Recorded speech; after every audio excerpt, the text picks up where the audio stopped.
New Mexico CannaCast. Everything New Mexico, everything cannabis.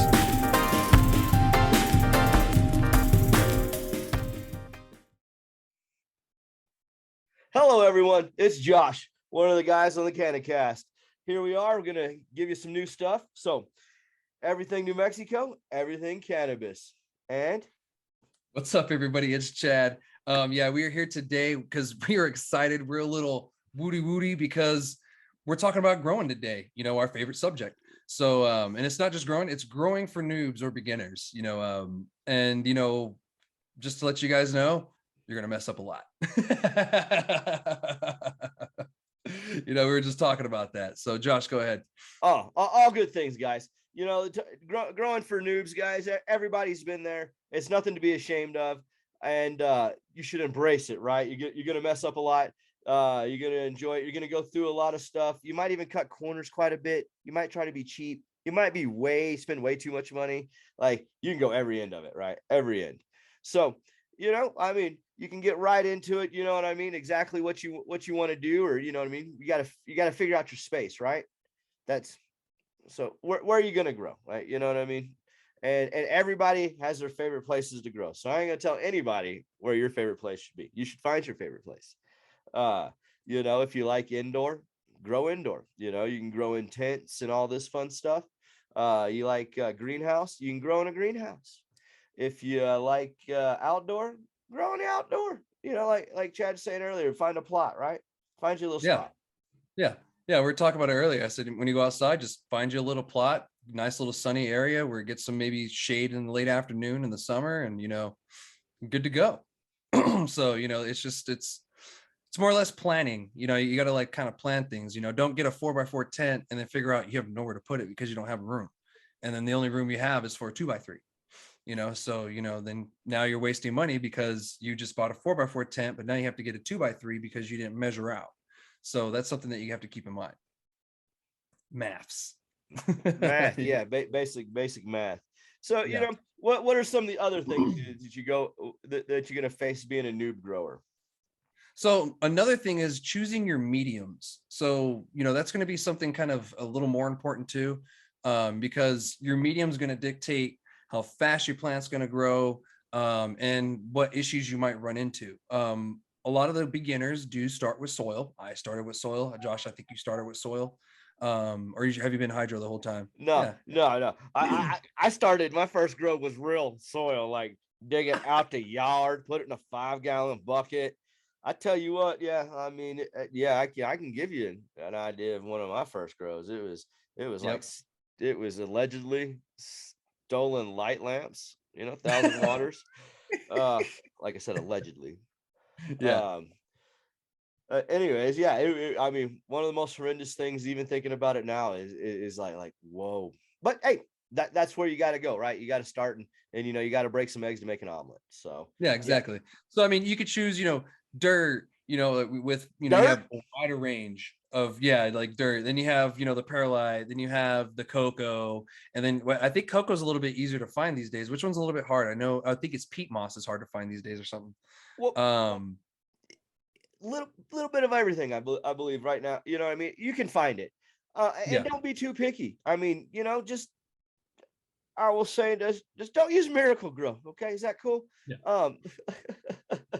And I would say don't go hydro right away unless you want to, but I just wouldn't right away. Well, you look at the basics of what hydroponics and everything is, and like doing cocoa media, the cocoa soilless mix, right?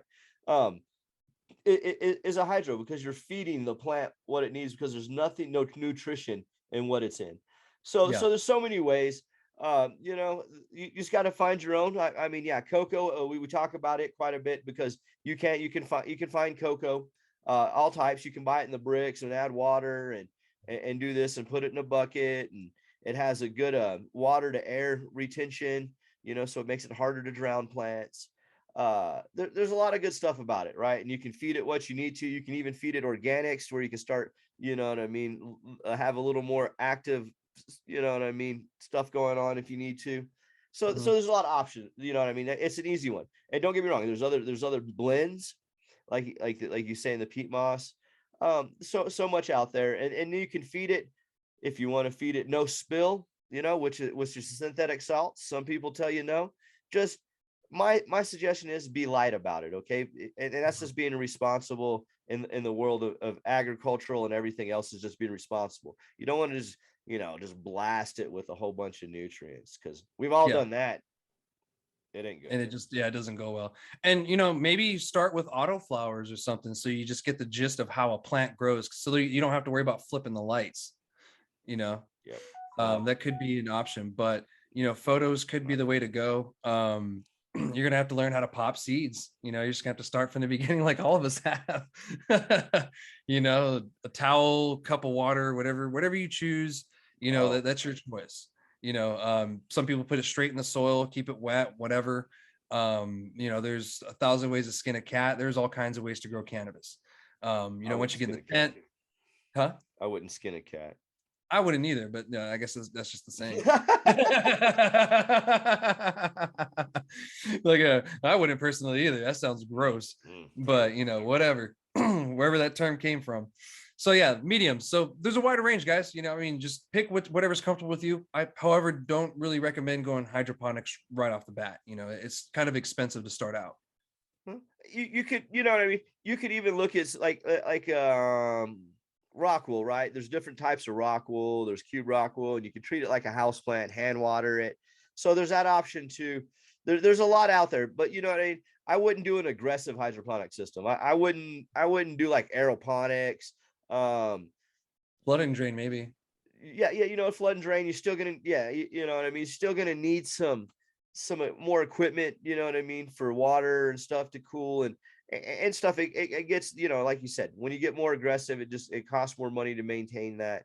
Just like any kind of super race car, or, dragsters or anything like that. It takes a whole crew to run them, to maintain them, to keep efficient. That's part of the give and take of the entire grow world. So yeah, so you can look at all different ways, but like Chad said, yeah, your soilless mixes will probably be, the better way to get in, so you're successful, right? You want to be successful, because when you're successful, what happens? You get what you've been growing. Woo, baby. You keep growing. Like some people, if their first harvest is great, they sometimes keep going, and sometimes if they fail, they don't. Luckily, I kept going. Like my first plant, I snapped in half. It was pretty, as this big. It was a little headband, and I was trying to stress train it, I guess, and snapped right in half. It was bad. Awesome. And then my first harvest that I actually did get 1 gram. Hey, man, at least that was my harvest. You harvested. So what else? Yeah, I harvested. So while we're on this subject, let's talk about True Living Organics. And because a lot of people are actually going to run into this, because it's becoming more popular these days, and a little more mainstream, as I guess I would say, because there's a couple of producers, or I know of one who's doing that in the state, at least, on the rec side. Yes. And my suggestion about True Living Organics, if you're really looking into it, there's a book called it's by the Rev, called True Living Organics, and you can probably find it on Amazon, and that will explain the whole idea of living soil. If you're out there on Facebook world, there's a gentleman named Be Nerdy, very, very knowledgeable of what he's doing. In that world. So, but yeah, that'd be my suggestion with True Living Organics. TILO, you'll hear that term thrown around often, and yeah, it's just is part of the growing world. And like Chad said, the Carver Family Farms, correct? Andrew Brown, he's growing that direction, cover crop, all the good stuff, So if that's the way you like to grow it and do it great, right? That's all there is to it. So we have great cannabis for New Mexico, because that's what it really comes down to, guys. If you're realistically competing against other farms in New Mexico, you need to think about competing against the rest of the country. So just my 2 cents. That's what it's going to boil down to. Yeah, and that's what it's going to boil down to. And you guys, you're going to be learning about cannabis if you're going to continue to grow for the rest of your life. You're not going to learn everything about this plant until the day you die. I was told that by a wise instructor in my interrogation school, And he told us that you're not going to learn everything about this job until the day you die. And that can actually be applied to most jobs. Like you're not going to learn everything about it until either the day you die or the day you retire. So like that's just how it is. This is an ever-changing plant, ever-changing industry, and it's a new industry. So just know there's a lot to learn, and just don't be overwhelmed with information, or don't overwhelm yourself either. Yeah. So, well, we got true living organics out the way. Let's talk about water. Water is actually really important because that's what your plant needs to survive, or one of the things it needs to survive. But it's very important because if you don't have the correct water or use the correct water, you can run into a lot of issues. Now, I've heard a lot of people have success with tap water. I did back in the day. However, I just got lucky. That doesn't necessarily mean that's something that's going to always happen. In New Mexico, we kind of happen to have this issue called caliche. It's a buildup of calcium inside of the water that we have here naturally. It's actually in the ground. You'll see it all over the state in random spots. And it's in the water. And so the tap water, and when you feed it to your plants, you're just giving them too much calcium and it'll lock them out. So Josh, you could probably talk a little bit more on that subject too. Yeah, well, you know what I mean? Water, my idea when you talk about water is when you need to know what's in there, right? You need to know exactly what's in there to be inputs. And especially with municipality water and stuff, you don't want to have chlorine and other things in it that can help, if you're doing true living organics, it's killing microbes and things like that. So water to me is important, right? You're gonna give this plant, you want to have this plant grow, you everything about it, right? Like it's your plant, like it's your plants, right? Your babies, you're doing your grow. It's so great. So and yeah, so I always suggest RO water. And there and people talk about it one way or the other. There's positive and negatives to it because it's not, you know what I mean? It has wastewater with it. So there's just, other all kinds of fun stuff. But yeah, RO water to me is the easiest way to understand, what I mean, what the plant's getting. There's not like any contaminants in it or anything else. Like you have a pretty good idea, guys. Just be on the safe side. And we're just trying to get you to the goal of rolling and smoking your own, correct? Or put it in your medical device and all the good things here in New Mexico. We're recreation. Everybody should be able to enjoy it. Everybody's be able to grow. By the way, everybody can grow, some plants at home, and then and just be responsible about it, guys. Know the rules and the regulations and go from there. Okay. Yeah, don't be someone on the news where you're out there and you had 2,000 plants, and you didn't have a license. Like, don't be that guy, or don't be that gal. Yeah. So, yeah, either or. Just don't be that person. We don't want to see you on the news. It's sad to see that, and you know what? It's a black eye on the industry. Because they're giving us a route to do it, and we're doing it correctly, and they're giving everybody an opportunity to grow yourself too if you want. That's a great opportunity, everybody. So, anyway. Moving on, that's about water. However, what about the pH of the water? That's something that actually, is very important too. Yes, for water uptake, you know what I mean? There's some nutrient companies that'll tell you not to pH your water. Anywhere in the 5.5 to 6.5 range is safe. You can specifically make it, you know what I mean, at different ranges for yourself. And this is soilless media, like cocoa and things like that. I'm talking specifically. I know, like when with soil and stuff, you want your pH in your soil a certain level, and then feed a certain level of water pH to balance everything out. And then sometimes you know what I mean, you just want a certain pH and you're just feeding microbe teas and stuff. There's so many ways to do it, right?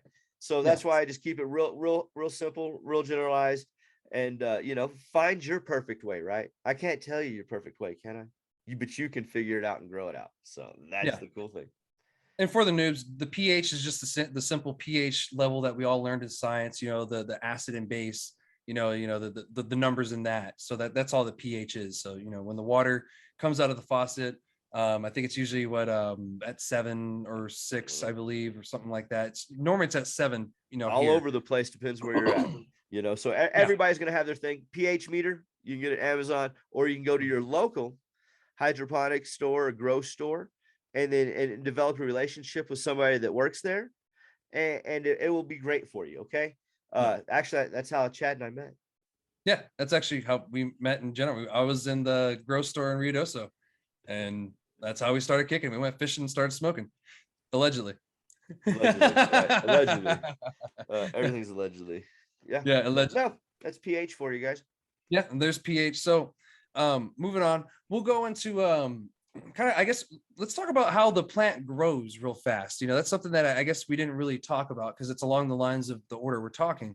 So the stage of the plants, I guess we'll talk about that briefly. Do you want to touch on it first and I can just jump in? Yeah. Everybody likes some babies, right? When you do seedlings or whatnot. Yeah. So you get your seedlings. It's great. You can get clones, right? The risk with clones is you could bring something in. Okay. Yeah. You don't want to bring anything into your first grow. You don't want to have spider mites, and let's just be honest, learn, like, you know what I mean? You want to grow. This is part of it. It's not the easiest thing, but it's not that hard. It can be scary, but it's really not that hard. So you can get you some seeds, get it from a good seed bank somewhere, something that if you see some genetics you like, right? Go to that website and verify their vendors, right? And then go to one of those vendors Stay that's away verified. from king crop. So just yeah, you just, so there's certain places, you got to watch out, and you want to make sure your genetics and the person you're going through, like the breeder, has been there, you know what I mean, has very stable genetics.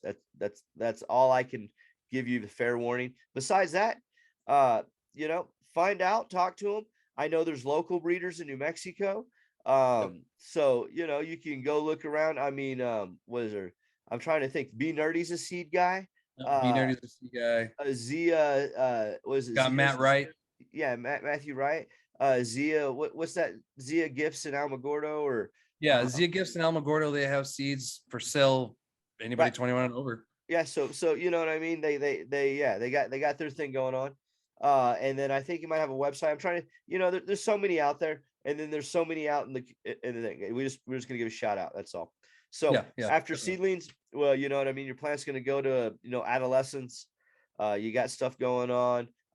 There's feminized seeds, there's autoflowers, and there's unfeminized seeds, right? Unfeminized seeds, you'll have to figure out male or female. You're gonna have to pick it out. I'll suggest Normally you when find, you order, they give you free seeds. yes, and I suggest feminized seeds just to make your life a little easier, and make sure they're from a reputable breeder. All right, go to that. So then you got them running. Find you a good flavor. Pop your seeds. I like to do it in rapid rooters and all the little stuff with the heating mat to make sure everything. It's just my personal thing, right? So a little light, so when they come up, that they stay squat, all that good stuff. And then you're gonna transplant them into another little container, even like a solo cup, and keep them close to the light. Helps them keep them squatty. And then you let them. And then you're gonna transplant them as they grow. Transplant them because they'll get big pretty quick. We water them is filling out. And then go to a 1 gallon or a 2 gallon, and start that process. So now you got pretty much a teenager, right? We're in the teenage stage. And it's probably about 12 inches, 13 inches, possibly. Yeah, little bush, especially if it's nice and healthy. Little Christmas tree. Yeah, cute. You can top them if you feel like topping them and feeling froggy. A lot of people seem to like low stress training them on the grow pots themselves these days with the cloth ones. That's what I see a lot of people doing. And you have multiple plants, try multiple things, right? Yeah. I mean, experiment. That's what this is. You're gonna mess up. There's no way around it. I messed up today. Josh messes up still. It happens. That's a part of growing. There's no way you can not mess up. I mean, the best gardeners out there, growers, will tell you, plants die all the time. I mean, it's just part of it. And there's gremlins. You're always, that's the thing, is you're mitigating risk. So from there, you got your teenagers, you're ready to go to flower. And then you go to flower, in your vegetation stage, by the way, guys, it's 18 hours of light, 6 hours off. You can go, like, people can go different ones or whatever. I'm just giving you the basics, keep it simple, stupid type of situation, right? And then from the vegetation stage, which is 18 hours on and 6 hours off, you'll go to a photo period of a 12-12, which will initiate the flowering. of your plants. And you're going to have a couple weeks of like super veg, like these plants are going to get after it, all crazy running off, right? Getting big. You're going to be watering them more. The humidity in your tent, and if you're in a tent, I'm saying this is a 4x4 tent because this is just indoors, and it'll happen everywhere, right? Outdoors, they'll have their own fun little thing, super simple, just a longer process. Greenhouse, kind of the same thing, right? So indoor, keeping it simple in a little tent. So we're in the flowering stage, and like I said, the super aggressive time. And then about week 3, week 4, you get these little punk rockers, right? Everything's cool. You still do the 12-12. Everything's great. Your temperatures, depends how you're growing. In the 76 to 80 range. Just find your sweet spot. No hot spots. Little crosswind. All that good stuff, right? Like super nice, just living it, right? Like, oh, I'm in a tropical paradise. The ladies are 'Cause happy. you need a little airflow in there. You can't just have stale air. Yeah. That you run into issues there. Right. You can hand water, you can do whatever hand watering, so you get more into the plant. Like, this is a learning process, right? You can pick up the pots, see how much they weigh, all this good stuff, right? Yeah. So all good things. So we're flowering week 3 to 4. We got the punk rockers. We're just gonna say this is a 9-week strain, right? From everything, and we'll talk about checking the trichomes. And so we're going through that. We're at week 4, week 5. We're starting to beef up a little bit. The ladies been hitting the gym, cranking yoga real hard. So they're beefing up, looking beautiful, right? Getting all thick and curvy. Gotta love it. Starting to stink a little, just a little. Yeah, they got trike starting to pop. They got the little heads. It's all great things. And so you go there, like week 6 or so. And they're getting beefed up and everything. You got week 7, really getting thick. Week 8, getting gorgeous. Starting to stink even starting more. to color change. Really ripen up. Right. Getting and some then you'll dirt. see the plant to naturally kind of die. The fan leaves, they'll just kind of naturally wilt, turn yellow. That's the part of the process. You're not doing anything wrong, so don't change your schedule. So that's one thing you will probably do wrong, is freak out and try to change your grow. Do not change your grow in the middle of the grow. Like, that's just, you're going to waste more money. Like, a lot of people do that. They'll try to change the grow right in the middle of it. Just finish it out and make your changes the next grow. So, yes. Yeah. So yeah, and then document everything, right? Write it down. Write it down. Notes. On the computer. Write everything down so you know what's going on. Temperatures, humidities. You know what I mean? Have an exhaust fan. Day night temp controller. All this can, make your life easier. So now we're like week 8, right? You can flush or not flush. That's your own studying. Figure it out. There's everybody's, feelings on it, and there's scientific information. There's all kinds of stuff out there now. It's really great. So it's good that there's that much information out there. And then from there, like week 9, all right. So you're gonna get a jeweler's loop, and then you're gonna look at these trichomes, and you're gonna make sure, which is the little glandular head. It's real cute. It's like a little mushroom. Exactly. And you're gonna see if it's milky. That's the highest percentage of THC. Okay. So you need to find where you like your feeling, right? And and you got to think too, when the plant here at the top is at that, when it starts going lower, there's going to be parts of it that's less mature, correct? So you'll get a different vibe and medical feeling and high, right? So you'll get some euphoria and find your things with terpenes and everything else. Like, that's where you get your genetics and strains from. And then from there, you're gonna do all that stuff, and you're gonna cut it down, and you're gonna start the drying process. Keep it slow as possible. If you can keep it at 60% humidity, 60% 60 degrees for 14 days, it's probably gonna be pretty smelly in a good way, right? It's gonna taste good. Terpene retention's there, guys. Keeping the temperatures cool like that. All great things for you being a noob grower and enjoying the fruits of your labor, literally. Literally. And then from there, you can trim. I'm going to tell you to dry trim. I'm just going to be straight with you. I'm going to give it to you honestly. It makes it easier that way, right? So you know what I mean? I suggest you dry trim. If you want to do whatever you want to do, you want to wet trim, that's you. Okay. Whatever. I'm a suggestion. I dry trim. Yeah, I dry trim. I love dry trim. Yeah, it's just, you know what I mean? This is opinions right here. I mean, you can fact it up wherever you want to. but yeah, so then from there, you trim it, dry trim it after those 14 days, you're getting it, and then, put it in jars, pretty jars, whatever you like, Mason figure out what jar, works for you. jar, Yeah. Go to a clean jar. I don't do no pickle jars or anything else like that. I just go Wally World it. It's easier because then it's clean, it's sanitary. There's no other any kind of contaminants of any sort or any kind of other weird things. Like because I've done all kinds of crazy things, and I hate when any kind of thing like you spend all that time and labor into it and to get it right. So yeah, yeah, because I mean, and there drying you and go. curing is where you can really mess it up. Yeah. So that's the basics, guys. And I know everybody most knows it, and they've probably seen it on YouTube and read books and everything else. So just keep it as simple as possible for the noobs. Yeah. Yeah. And guys, try to keep your area clean. That's gonna help you out in the long run through the whole process. You're gonna be cleaning a lot, especially if you're indoors. If you're outdoors, I mean, not much. So indoors, you're gonna be cleaning a lot. Leaves, you're gonna have, if you're using soil, dirt, whatever, you're just gonna be cleaning stuff up, especially when it comes to harvest. And then, trimming, have fun. even outdoor, you know what I mean? You're keeping all the grass and everything down so you don't bring predator bugs and pests to you, which that's a whole, yeah, I think we should just do a whole segment on, probably do a whole segment on pest and preventions and, you know what I mean? Because no reason to scare you about it and not tell you how to kill them, right? Yeah, exactly. Because there's a lot of stuff you could do. There's a lot of stuff you shouldn't do.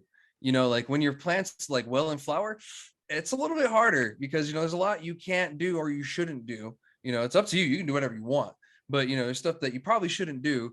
And you can, but it's not going to help in the long run. 100%. And right now you just need to be thinking about your area. If you're going outdoor, where are you going to put them? How you're going to irrigate them?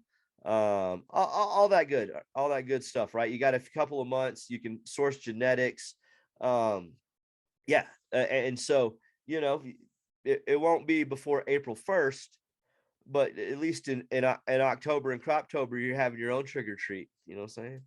There you go. Yeah. And we all call it Croptober. And, that's a great time. There's trim parties, people, hey, come over, come help me trim or whatever, blah, blah, blah. And it's a good time. You sit there, you help your friend trim, you smoke doobies together and, have a good time. They order pizza, whatever, it's fun. It's, a bunch of growers getting together. And, if you have a friend who is a new grower and you guys grow together, that's a great opportunity to bounce ideas and, different techniques off each other. Josh and I have been doing it for years. For almost 10 years now. Yeah. Sometimes I tell Chad no, and he still does it. Kill the plants. See, I'm like, don't do it. Yeah, no, and that thing happens. Yeah, there's a lot to it, guys. It's pretty crazy how fast and aggressive things can happen. But have fun with it, like you said. You know what I mean? You could play with different strains, find different genetics and different smokes, right? Yeah. Like what works for you. Yeah. But that's pretty much, the sums it up and everything. So, guys, if you have any more questions, we're usually around. There's a bunch of good groups to join on Facebook. You can go to Reddit, just be careful with the information that you receive sometimes, sometimes it's a little weird. So just be cautious, use information at your own risk, especially if it's something controversial, some very few people may say yes and most people say no or whatever. So just be careful, it's a learning experience and you're going to find out what you like to do and what you like to grow in. I can't tell you what to grow in. Josh can't, I'm not gonna, and I don't want anybody to tell me how I should grow. So, it's up to you. That's what's great about this plant. There's just so many different ways you can go. But anyway, I thank you guys for showing up on the show. Keep a lookout. There's going to be probably a bunch of changes from the CCD here soon. So if anything crazy happens, Josh and I sometimes jump on live. So make sure you hit that notification button so that way you're notified anytime I post a video or we post a video or we go live, whatever. So that way you guys are staying informed. So, if you guys like the show, go ahead and subscribe if you're new to here. Thank you for listening and hope we helped some noobs out. So, yeah, I guess we're going to get out of here. All right, guys. Adios.